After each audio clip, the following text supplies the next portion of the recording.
Jesus respondendo disse-lhe: Bem-aventurado és tu, Simão Bar-Jonas, porque não foi carne e sangue quem te revelou, mas meu Pai que está nos céus. Pois também eu te digo que tu és Pedro, e sobre esta pedra edificarei a minha igreja, e as portas do inferno não prevalecerão contra ela. Até aí. Aleluia. Pode tomar seu assento. Não vou orar, já foi orado, foi abençoado. Uma palavra profundamente forte, essa palavra, aonde o Senhor, Ele está em uma reunião com seus discípulos. Seus discípulos tinham ido fazer missões. E muitos lugares eles entravam, faziam milagres, e as pessoas agradeciam a eles. Eles diziam: não é nós, é Jesus Cristo.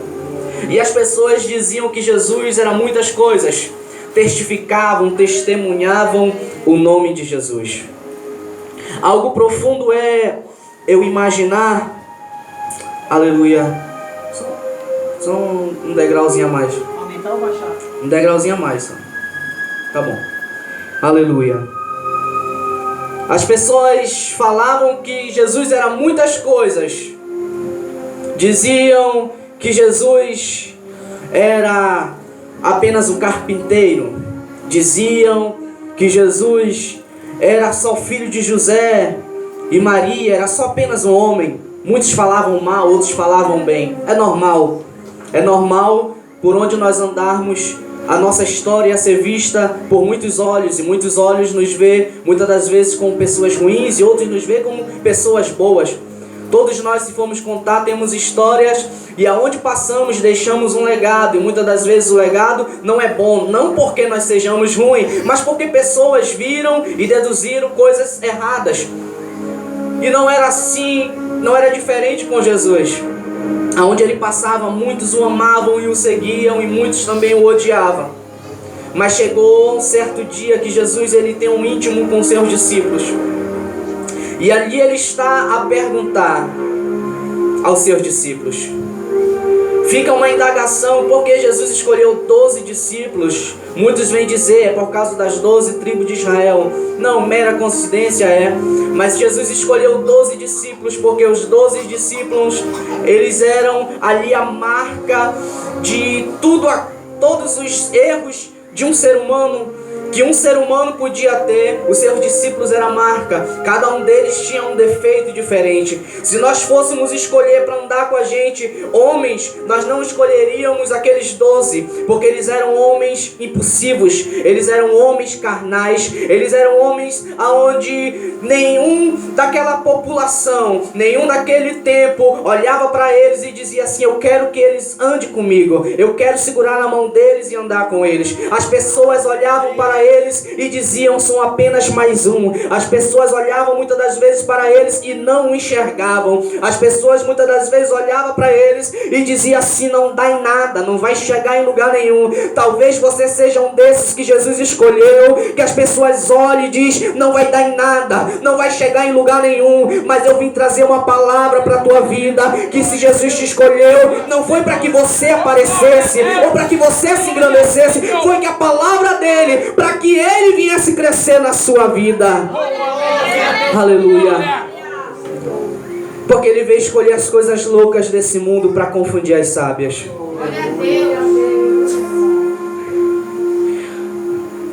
E aqueles discípulos, um dia eu estudando sobre os 12, não tem como eu trazer em palavras a biografia de cada um, porque senão passaria a noite e amanhã um dia e não descreveria total como eram aqueles homens, quão impossíveis eram aqueles homens. Mas Jesus ele não sai escolhendo qualquer um quando ele vai escolher seus discípulos. Ele escolhe a dedo, vem tu. Ele sai escolhendo a dedo. Então não era mera coincidência aqueles homens andar com Jesus, ser discípulos dele.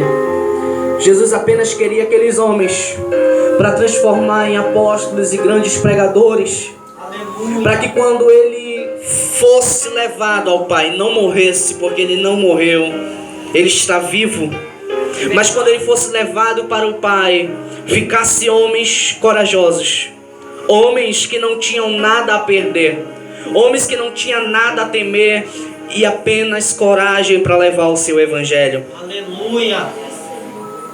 A psicanálise humana estuda que aqueles homens, eles eram tão impossíveis, eles eram tão homens horrendos aos olhos da população, que Pedro, ele era desacreditado pelas pessoas daquela cidade. Pedro, ele era desacreditado pelas pessoas daquela época. Há quem olhasse para Pedro e debochasse dele quando ele foi fazer aquela pesca fracassada, quando ele entra ao mar e passa a noite pescando e nada pegou. O hino vai nos cantar e vai nos dizer que deu errado. A vida de Pedro antes de Jesus chegar haveria dado errado. A vida de Pedro antes de Jesus aparecer tinha dado errado. E muitos vão dizer que Pedro, ele era um homem carnal. E se nós formos estudar a biografia de Pedro, ele era um homem carnal. Ele era um homem bruto. Ele era um homem que ele não tinha inteligência nenhuma para poder Jesus chegar com ele e dizer assim: tu és pedra, e sobre esta pedra eu edificarei a minha igreja. Pedro não tinha capacidade nenhuma para que alguém olhasse para ele e dissesse: esta é a igreja de Deus. Pedro não tinha ali aparência nenhuma para que as pessoas viessem olhar para ele e dizer assim: este homem é a igreja, é o formato vivo da igreja de Deus. Mas Jesus escolhe Pedro. E o primeiro encontro que Pedro tem com Jesus é magnífico. O primeiro encontro que Pedro tem com Jesus é algo muito lindo. Mas Pedro, ele era colérico. E eu digo que é mais fácil um colérico entrar ao reino dos céus do que um tímido. Porque o colérico é aquele que fala o que pensa, é aquele agitado, é aquele que não tem tempo ruim para ele. A todo tempo ele está fazendo piada, em todo tempo ele está feliz, ele não se aquieta. Você conhece, irmão Wesley, um homem colérico, quando você chega perto dele e ele não fica parado em um canto só, ele está ali, ele está acolá, ele pega alguma coisa, é a pessoa colérica. E Pedro, ele era assim, por conta do mar, por conta das redes, por conta de quando ele ia para o mar e dito na pesca fracassada, ele não parou de lançar rede, ele passa a noite toda ali tentando. Há quem diga, o colérico, ele é errante, o colérico, ele sempre erra, mas se ele erra, é porque ele erra tentando acertar. O errado não é errar, o errado é não tentar. Se você errou, se você tentou até hoje e não conseguiu nada, não conseguiu alcançar os seus objetivos, não é errado. O errado é se você não tentasse, você tentou e conseguiu. E se não conseguiu, um dia você vai conseguir, você vai acertar. Pedro, ele é aquele discípulo que quando Jesus vem andando por cima das águas, ele olha e diz assim: se és mesmo Cristo, se é mesmo Jesus, mande que eu vá até você. E Jesus disse assim: pois venha. Pedro, naquele momento, ele fez algo que nenhum dos discípulos tiveram coragem. Os discípulos estavam assombrados, assustados. Os discípulos olhavam uns para os outros e diziam: é um espírito no meio do mar. Isso daí é uma visagem. É os mortos, as pessoas que morreram afogados que estão vindo nos assombrar. É os deuses dos mares. Mas Pedro diz assim: se és realmente Jesus, mande que eu vá até você. E Pedro vai. E por algum momento ele para de olhar para Jesus e olha para o mar e afunda. Aí as pessoas vão debochar, os discípulos vão mangar. Pedro afundou.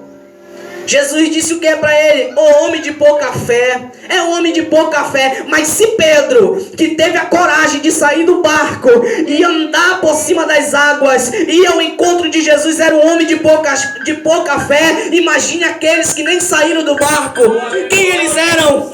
Quem diga para você, é muito fraquinho, tem muita pouca fé. Mas se você está caindo é porque você está tentando. E aquele que nem tenta alcançar o objetivo. Há quem diga ali que Adão pecou no momento que ele comeu aquela fruta. Mas quem no lugar de Adão, aleluia, olharia para uma fruta onde Deus disse assim: essa é a fruta da ciência do bem e do mal, e na sua inocência não ia querer conhecer a ciência do bem e do mal, aleluia. Há quem diga: eu não ia fazer isso. Mas olhe para você mesmo, pense você mesmo. Quem nunca pegou o celular e alguém manda uma mensagem e diz: não abra, e abre? A curiosidade do homem. Pedro, ele era curioso. Quem nunca, quando criança, a mãe disse assim: não mexe aqui em cima. O maior erro de uma mãe é dizer para a criança: não mexa ali, porque ela vai ter a curiosidade. O que é que tem? Por que eu não posso mexer? Por que eu não posso ir lá? Por que eu não posso tocar? A curiosidade humana. E Pedro tinha isso. Ele era curioso. Pedro não sabia ler nem escrever, mas ele era curioso. Aleluia. Mas Jesus escolhe aquele homem. E Jesus põe uma confiança tão grande naquele homem, que no momento que todos fogem, quando Jesus vai preso, Pedro foi o que negou, mas foi o único que tentou fazer algo para tentar impedir de Jesus ser preso. Se ele negou, é porque ele estava de longe olhando e alguém perguntou e disse: tu estava com ele. Foi o único que não correu para se esconder. Minto, não foi o único, porque João também estava lá.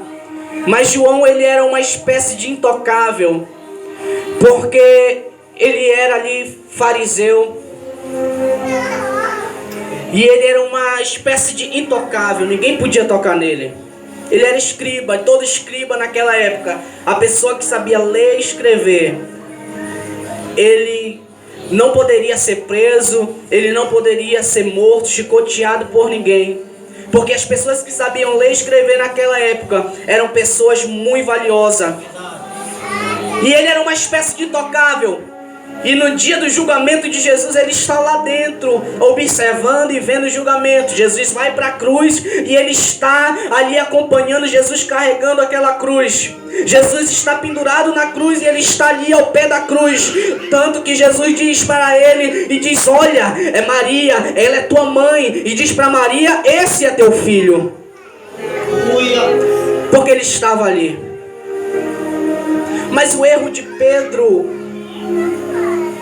não era porque ele negou, mas porque em um momento ele olhou para Jesus e disse: mestre, todos podem te negar, todos podem te abandonar, mas eu... você não entendeu. O erro de Pedro não é porque ele negou, mas porque em um momento ele bateu no peito e disse: todos podem fugir, mas eu não. O maior erro do homem é se achar que está na posição de dizer eu. O maior erro do homem é achar que ele pode. O maior erro do homem é achar que ele faz. E quando Jesus escolhe os discípulos, ele não escolheu ninguém para dizer eu posso, eu faço, eu vou. Ele não escolheu ninguém para dizer assim: eu vou. O Novo Testamento e os evangelhos Mateus, Marcos, Lucas, João, quando nós lemos, vem como se passasse um filme na nossa cabeça e vem na nossa consciência que eles escreveram. Mas pouco desses escreveram o que realmente eles falaram. O Novo Testamento, ele foi verbalmente falado.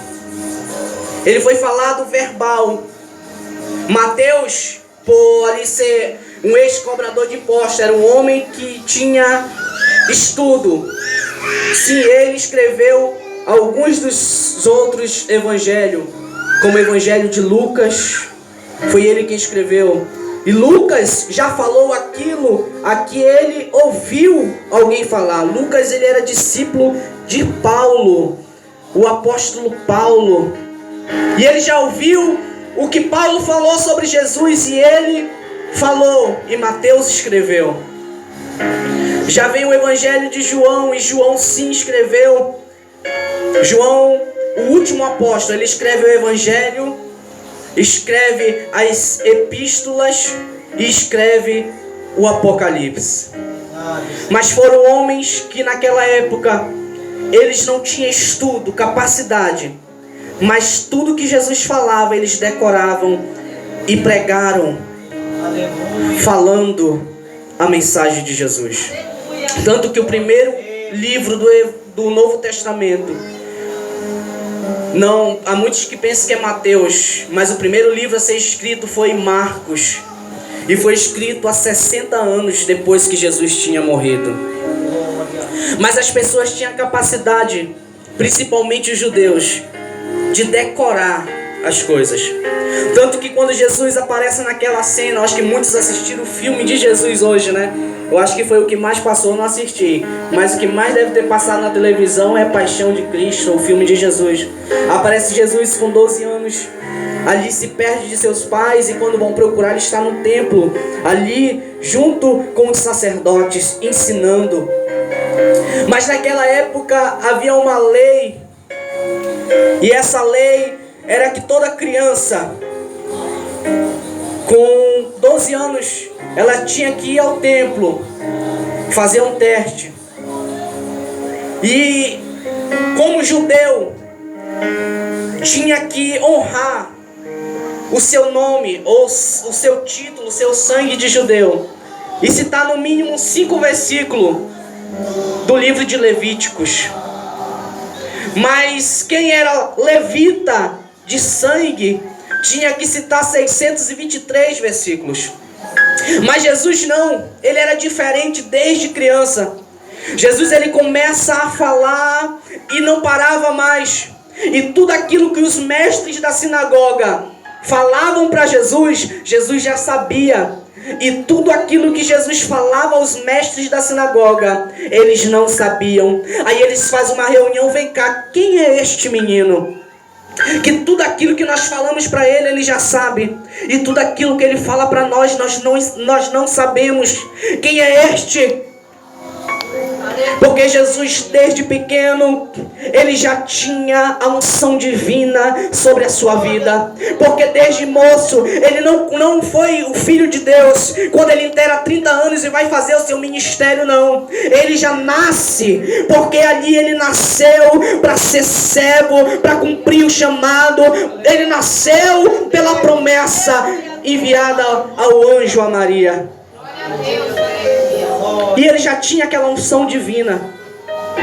Tanto que Jesus, ele é nazireu. Ele é da tríplice linhagem de nazireus. Tríplice, porque havia Sansão no Antigo Testamento. No Novo Testamento, João Batista e Jesus. Que quando ele chega com os discípulos e ele diz, os discípulos começam a contar os milagres que tinha acontecido. Jesus diz assim, e as pessoas falavam o quê? E um chega e diz, disseram que tu eras João, o Batista. Porque as pessoas naquela época não havia fotografia. As pessoas decoravam o rosto das pessoas pela face. Elas falavam de alguém, não existia assim, o fulano de tal, tá aqui a foto dele. Era um retrato verbal, e as pessoas diziam, não, é barbudo, cabeludo. E Jesus, ele era essa aparência, tanto que nos filmes nunca aparece um Jesus sem barba. Jesus, ele tinha aquela barba e o cabelo grande. Porque todo nazireu escolhido desde o ventre não poderia cortar o cabelo, nem raspar, passar navalha nenhuma em seu corpo. E João Batista também, como nazireu, era cabeludo, barbudo. E as pessoas diziam: é o Batista ressuscitado, não morreu. Outros diziam: é Jeremias. Mas no momento que eu vejo essa palavra dizer é Jeremias, o meu coração se maravilhou pela história de Jeremias. Quem conhece ou lê o livro de Jeremias, é um dos livros mais lindos e mais tristes da Bíblia. Há quem tem até medo que quando cai no livro de Jeremias, as pessoas logo se espantam e dizem assim: mas logo Jeremias, aí vem lapada. O livro de Lamentações, ele é titulado ali pelos teólogos, Jeremias, como profeta chorão, porque ele é o profeta que mais sofre na Bíblia. Se tem alguém que sofreu na Bíblia, um é Jeremias, o outro é Jesus. E é por isso que ele é titulado como Jeremias, mas mais por outra coisa. Jeremias, ele pregou o seu ministério de profecias, durou 40 anos. E nesses 40 anos que ele profetizou, ele não viu uma das suas profecias se cumprindo. Não se cumpriu nenhuma das suas profecias. E o livro de Lamentações, ele é escrito, Jeremias dentro de um calabouço. O calabouço, se eu pudesse ter palavras para descrever, era um lugar mais profundo que havia nas prisões. O lugar mais fundo. Era um lugar úmido. O calabouço que Jeremias foi preso, ele ficava próximo às lísias fritiativas, ou seja, próximo à água. Quem já cavou poço sabe que quando começa a chegar próximo à água, a terra fica úmida. E aonde Jeremias estava era assim, eram as lísias fritiativas. Lugar úmido, frio, escuro. Que até hoje eu fico me perguntando como é que Jeremias conseguiu escrever, ou como ele conseguiu ali pena, papira, marquino, para poder escrever. Ou como ele conseguiu enxergar o que ele estava escrevendo dentro do cárcere, do calabouço, preso. E ali ele escreve um dos livros mais fortes ali da sua história, que é o livro, ou da Bíblia mesmo, que é o livro de Lamentações. E só para lembrar, um dos versículos mais lindos que tem do livro de Lamentações é no capítulo 5, verso 21, onde vai lembrar, Jeremias, ele não profetiza, mas sim ele faz uma oração e diz assim: lembra de mim, Senhor, e renova os meus dias como antes. Jeremias estava sofrendo tanto, porque ele profetizava e as pessoas não davam ouvido, chamava de falso profeta, batiam, prendiam, e ali ele estava no calabouço. E no capítulo 5 de Lamentações, o versículo 21, ele vai orar e dizer: lembra de mim, Senhor, não se esqueça de mim aqui dentro desse calabouço. Creio eu que ele pensou, disse: agora Deus não vai me ver, porque eu estou no lugar mais profundo que tem, na escuridão que tem. Mas ele ora e diz: Senhor, lembra de mim e renova os meus dias como antes. Eu quero traduzir para você, ele diz assim: Senhor, lembra de mim, não deixa que eu morra aqui nesse calabouço, me tira daqui e faça que eu venha profetizar com a mesma ousadia que antes. Jeremias não desistiu durante os seus 40 anos de ministério e de profecia, aleluia. Ele profetizou e não via as suas profecias se cumprindo, só via as pessoas julgando e dizendo: é falso profeta, é mentiroso, esse aí é do cão, bate nele, espanca ele, apredeja ele. Aleluia. Mas ele não desistiu. Tem gente que diz assim: eu queria ser que nem Jeremias. Não peça isso. Mas aí depois eu vou entender por que compararam Jesus com Jeremias. Porque Jesus, ele ensinava, pregava, e o pago que as pessoas deram foram chegar no momento de dizer: solta Barrabás e prende Jesus. Solta Barrabás e crucifica Jesus. Solta Barrabás. Negaram tudo aquilo que Jesus tinha feito, todos os milagres que Jesus tinha feito. Mas chega a vez de Pedro. Jesus poderia ter perguntado para João, que pela Bíblia era o homem que tinha mais equilíbrio dos discípulos, porque João era o único que não era colérico que nem os outros, não falava muito, não era muito raivoso, era o mais simples. João é o discípulo que a Bíblia vai passar uma mensagem ou uma parte onde diz que João, ele chegava a deitar sua cabeça ao ombro de Jesus. Ele era o discípulo que amava Jesus. Ele era o discípulo simples. Ele era o discípulo talvez o que menos falava, o que menos se pronunciava. E Jesus poderia perguntar para João: e João, quem tu dissestes que eu sou? Ou perguntar para Mateus, que era ali um dos mais sábios, era doutor.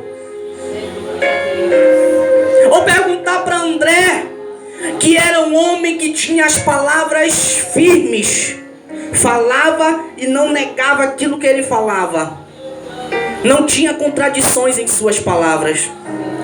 Mas Jesus vai perguntar para Pedro, o colérico, o impulsivo, o carnudo, o endemoniado: ei, missionário, está pregando heresia. Não, eu provo na Bíblia.